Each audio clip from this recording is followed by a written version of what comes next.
Giging tourist spot na pala guys ang Hollywood Road. Ayan, makikita natin daming tao at merong old restaurant na ayaw no photo taking para may security yung matandang babae na nakabantay, bawal mag photo. Grabe naman. Ayan, mga old buildings.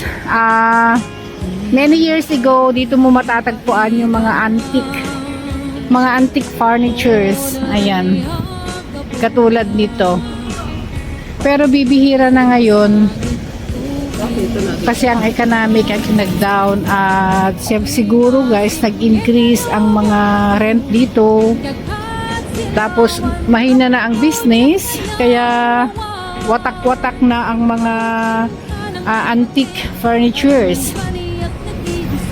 So ayan guys, makikita natin may mga tourist bus na umaakyat dito. Ganito na pala guys pag daytime dito sa may Hollywood Road. Ayan, hindi ko napansin. Ngayon ko lang mapansin, ngayon ko lang alam. Ang daming tao, kaya nagtataka ako kung bakit. Ayan pala, yun pala, nagiging tourist spot na ang place na ito. Pero pag gabi guys, talagang ito yung mga fine arts. Pag sa gabi guys, talaga namang busy ang place na ito. Super busy ang place na ito kapag daytime. Ayan. Oh, tingnan nyo guys, yan, Dream Tour. Ayan, oh, paakyat na sila dito sa may tour bus. Oh, dito na pala dinadala ang mga turista. Ayan, mga Chinese tourists. Ayan. By bats sila, guys. Napagawi ako dito, guys, kasi meron akong interview dito sa may Leroy Commercial Building. Ayan.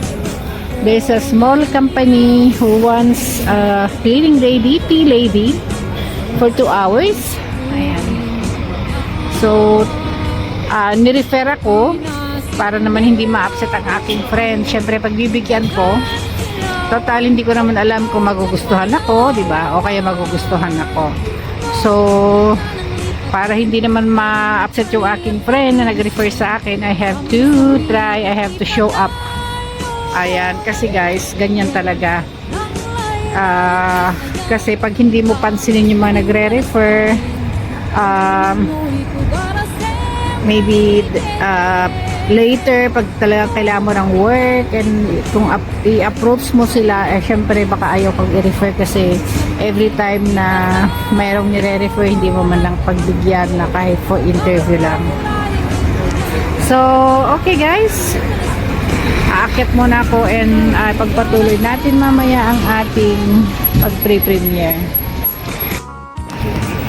Hello guys, it's Hollywood Road. Ayan, ipagpatuloy natin ang ating video kanina. So, nag-iba na ang environment. Kanina is pa lang, it's syempre daylight. Now it's nightlight. Ganun ba na yun? Okay, kanina guys, dito yung mga tao dito sa Philly Street. Kanina maraming mga nakatayo rito. Ayan, maraming mga turista, bats by bats, talaga sila guys, sakay ng tourist bus. Ay, ang ganda ng matanda, ang ganda ng kanyang damit. I love it. Okay, so sa ngayon naman, syempre na, ang ganda ng shop na to, oh. Hula. Ano to ng ng Chanel, Prada, mga branded. Okay. Ito yung mga wine shop. Wow, ang gaganda. So, nasaan na tayo?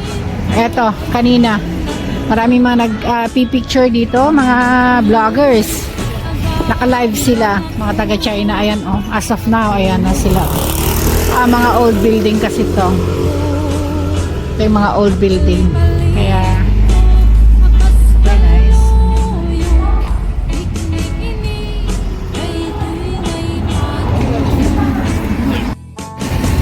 One of the tourist spot for taking a photo. Ayan, mga pupo. Kanina guys, ang daming mga tao nakatayo rito. Ito yung mga itsura ng mga old buildings before. So, pinintura nila rito. Kaya ang mga tao, ayan, dito sila. Taking a photo. Okay? Okay, sa ngayon, so maghanap na tayo ng restaurant to eat. 6 o'clock na. 6 o'clock, ayan. Diretso sa work. So maghanap ako ng kainan. Murang kainan. Maraming kainan dito at bihira tayong nagawi rito. So in the future, meron na tayong chance na pupunta rito kung ipagpatuloy, kung kukunin nila ako. Ayun, kasi hindi ko alam kung ako ay magustuhan nila.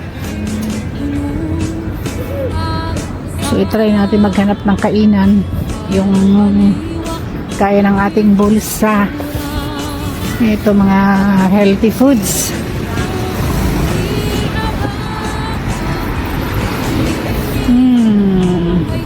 Sarap ng amoy ng ano kaya dito nga tayo maglakad.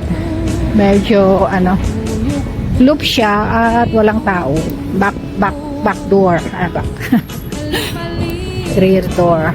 Ayan. So, shortcut tayo guys. Para mabilis-bilis. So, ang ating video for today is just Ramdon.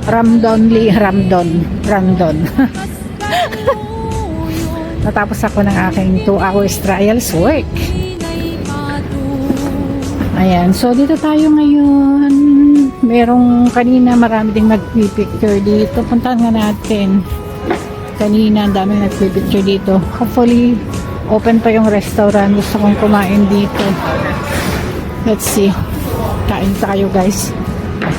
Merong, ayun, close na yung, ayun, close na pala yung binibilhan ng coffee na Hong Kong restaurant. Maragal na to. Sikat na sikat. Lan Fong Yun. Ayan. Restaurant. Tignan nga natin kung bukas pa yung restaurant at tayo ay kakain. Ayan. Bukas pa yung restaurant. So kain tayo guys. Pasok tayo. Kain tayo ng ito yung very sikat na mga iniinom restaurant. Okay. Pasok tayo guys. Ano daw? Close na daw. Close na ang order. So, hindi na tayo makakakain. Kasi close na ang order. So, hanap tayo ng ibang restaurant sa kabila. Nag-close na guys. Close na yung yung kanilang kitchen. So, wala nang order. Dito naman, close na rin to. Sarado na yung kanyang gate sa wala, hindi pala sila nagsaserve ng late dinner, early dinner, parang snack lang. So bababa tayo. Mag-rest naman tayo, hindi lang puro kain muna bago papasok. Indonesian restaurant. Meron akong gustong kainin.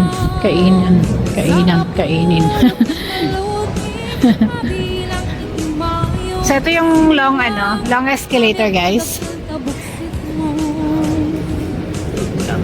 Dito naman noodles.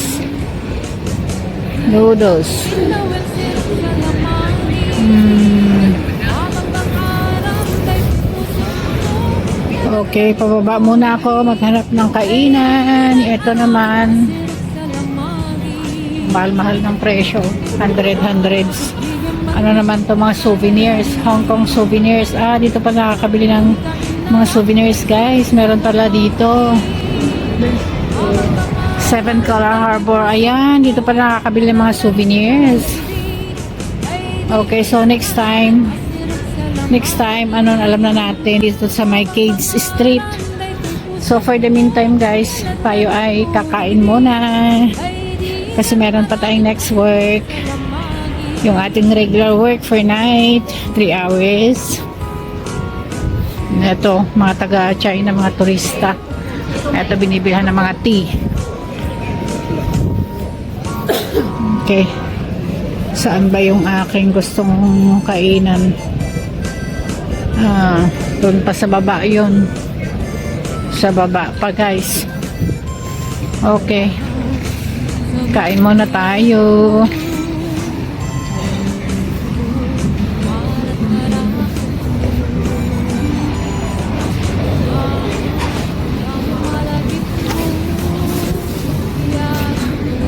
Kasi tayo ay super chubby na.